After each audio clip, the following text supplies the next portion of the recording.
students, I am Iram Fatima, Assistant Professor, Dayal Group of Institutions. Now my today's subject is Insurance and Risk Management. आज हम लोग पढ़ेंगे insurance और risk management में 4 topics. Number 1 है history of general non life insurance, second 1 है Malhotra committee, third है birth of IRDA और फोर्थ है इंश्योरेंस अ थ्राइविंग सेक्टर.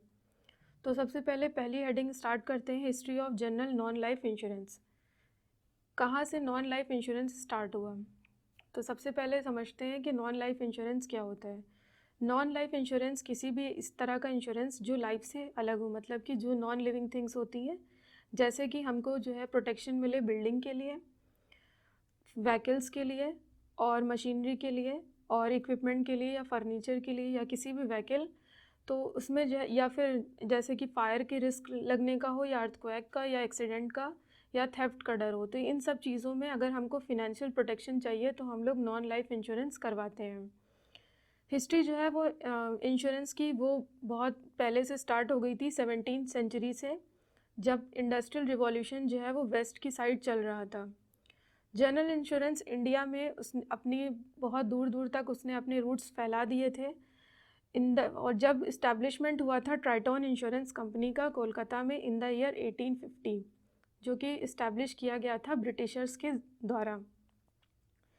फिर 1907 में इंडियन मर्केंटाइल इंश्योरेंस लिमिटेड जो है वो इस्टेब्लिश हुआ था, और ये पहली कंपनी थी जिसने सभी तरह के जनरल क्लास के इंश्योरेंस बिजनेस में अपना पार्ट किया था, और उसने जो है कई सारे इंश्योरेंस प्रोवाइड किए थे.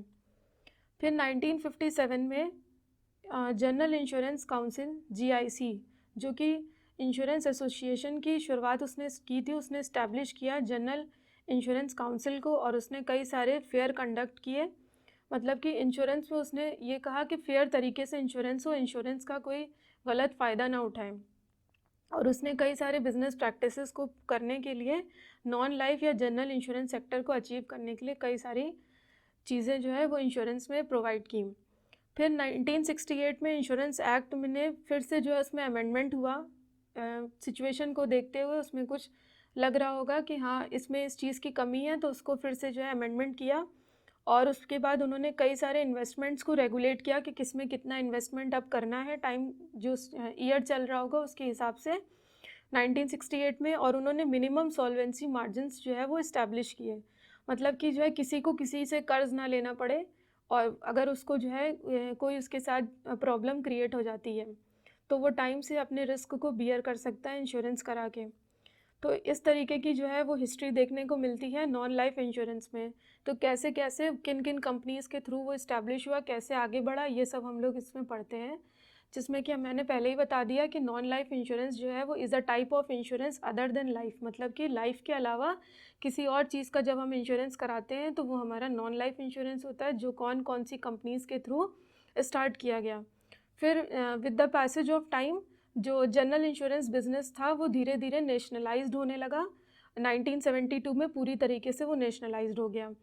फिर जिसमें कम से कम 107 इंश्योरर्स थे जो हम मतलब कि जो इंश्योरेंस प्रोवाइड करते हैं, मतलब कि जो कंपनसेट करते थे किसी भी तरह की अगर प्रॉब्लम हो जाती है तो उसको कंपनसेट करते थे. और उसमें कई सारे ऑर्गेनाइजेशंस जो है वो मिल करके हिस्सा लेने लगे, एमलगेमेशन होने लगा, मतलब कि वहाँ पे कई सारे ग्रुप ऑफ ऑर्गेनाइजेशन जो है वो आ गए, जिसमें मेनली उस टाइम पे जो है 1968 में 4 कंपनीज थी जिन्होंने स्टार्ट किया, जिसमें सबसे पहले थी national insurance company limited Kolkata में, नेक्स्ट थी new India assurance company limited Mumbai में, नेक्स्ट थी oriental insurance company limited new Delhi में, और यूनाइटेड इंडिया इंश्योरेंस कंपनी जो कि चेन्नई में थी. तो ये पहला टॉपिक कवर हो गया जिसमें हम लोगों ने पढ़ा कि हिस्ट्री जो है वो जनरल नॉन लाइफ इंश्योरेंस की कैसी थी. सेकंड टॉपिक है मल्होत्रा कमेटी. मल्होत्रा कमेटी एक टाइप की कमेटी थी, वो कब इस्टेब्लिश हुई, कब हुई, जो कि 1993 में स्टार्ट हुई थी, और इसकी चेयरमैनशिप जो थी वो RN मल्होत्रा की थी, जो उस टाइम के RBI गवर्नर थे. उन्होंने जो है प्लान किया और रिकमेंडेशन किया, उन्होंने सजेशन दिए और उन्होंने कहा कि अब स्टार्ट करना चाहिए और इम्प्लीमेंट कर देना चाहिए इंडियन इंश्योरेंस सेक्टर को, और ज़्यादा आगे बढ़ावा मिलना चाहिए। तो उनका ये ऑब्जेक्टिव इसका ये था, वो ये चाहते थे कि वो जो इसके लिए जो स्टेप आगे बढ़ाएंगे इंश्योरेंस सेक्टर से, तो उनका जो फिनेंशियल सेक्टर है वो और ज़्यादा स्ट्रॉन्ग होगा। तो इसकी स्टार्टिंग जो है वो 1993 में स्टार्ट हुई थी। इसको आर.एन. मल्होत्रा ने स्टार्ट किया था, इस वजह से इसको मल्होत्रा कमेटी कहा जाता है।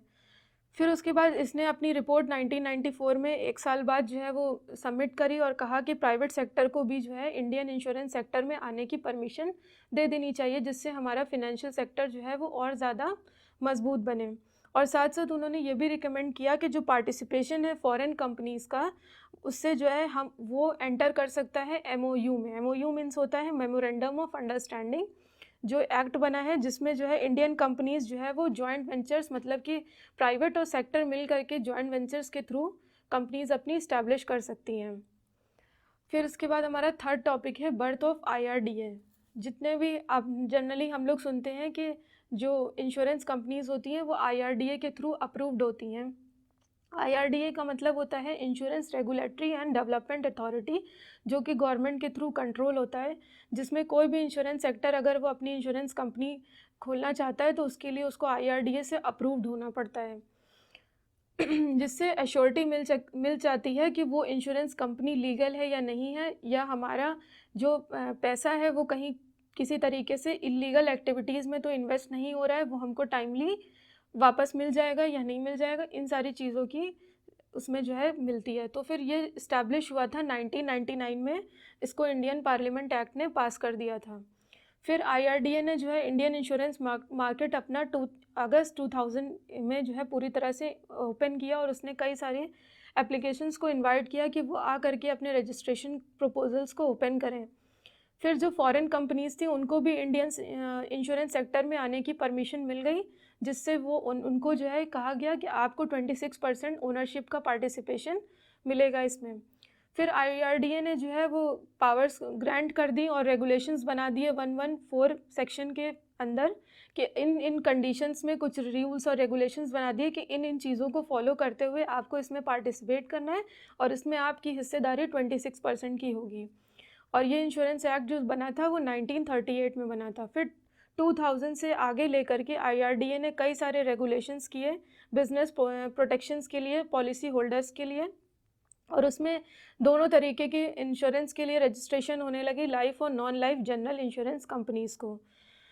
फिर कहा जाता है, फोर्थ टॉपिक है, कहा जाता है कि इंश्योरेंस एक थ्राइविंग सेक्टर है। थ्राइविंग मीन्स होता है कि एक सक्सेसफुल, हेल्दी और स्ट्रॉन्ग सेक्टर है जो बहुत तेज़ी से आगे बढ़ता है।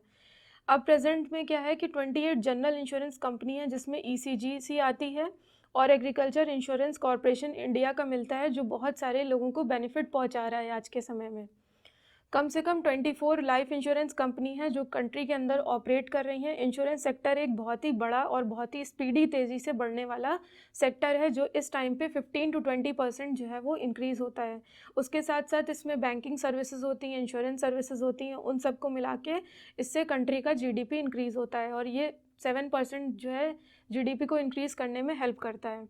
तो ये एक वेल डेवलप्ड और इवॉल्व इंश्योरेंस सेक्टर है जो इकोनॉमिक डेवलपमेंट के लिए बहुत ही ज़्यादा बूंद साबित हुआ है, मतलब बहुत ही ज़्यादा उसके लिए फ़ायदेमंद है, और लंबे टाइम तक के वहाँ पे फंड्स इन्वेस्ट होते हैं, जिसकी हेल्प से इंफ्रास्ट्रक्चर का डेवलपमेंट होता है। उसी तरह से जो है कंट्री की रिस्क एबिलिटी जो पावर है वो धीरे धीरे इंक्रीज़ होती है, क्योंकि अगर person to person risk bear करने की एबिलिटी बढ़ेगी तो हमारी पूरी कंट्री जो है वो मजबूत होगी और इस्टेब्लिश होगी।